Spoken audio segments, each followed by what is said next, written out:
చంద్రబాబు నాయుడు గారు సీఎం అయినప్పుడు మాత్రమే అందరికీ అన్నీ గుర్తొస్తాయి. ముఖ్యంగా కులాల్లో ఉన్న వాళ్ళకి మరీ భయాలు పుట్టుకొస్తాయి, మా కులం ఏమైపోతుందో అని. చంద్రబాబు నాయుడు గారు సీఎం అయినప్పుడే మరి ఆయన ఆ కులాల మీద దాడి చేస్తారనా, ఆ కులాలను మాత్రం వదిలేస్తారనా, ఈయనకు ఒక కమ్మ కులం అని ఈయనకు అంటగడతారు. ఏమేమి జరుగుతూ ఉంటాయంటే చంద్రబాబు నాయుడు గారు సీఎం అయినప్పుడు ఒకటి చెప్తా.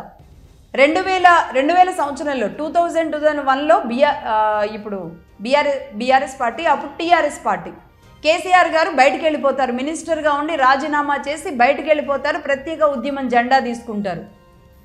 అలాగే మహాకూటమి లాంటి పార్టీలు పెట్టుకొని లెఫ్ట్ పార్టీలు వీళ్ళంతా ఒకటైపోతారు.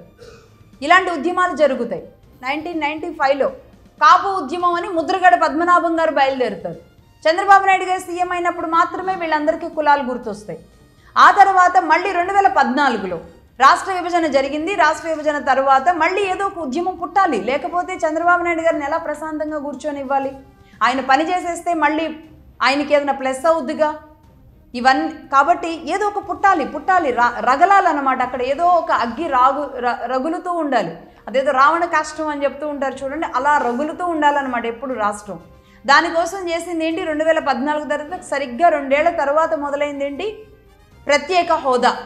ప్రత్యేక హోదా మీద అసలు వైసీపీ అవిశ్వాస తీర్మానాలు పెట్టి రాష్ట్రం అంతా తిరిగి మేం తెస్తాం మీరు తెస్తారా అని గుండెలు చించుకొని హావభావాలు పెద్దగా పెట్టి ఇలాంటివన్నీ ఆనాడు జరుగుతాయి చంద్రబాబు నాయుడు గారు అధికారంలో ఉన్నప్పుడు.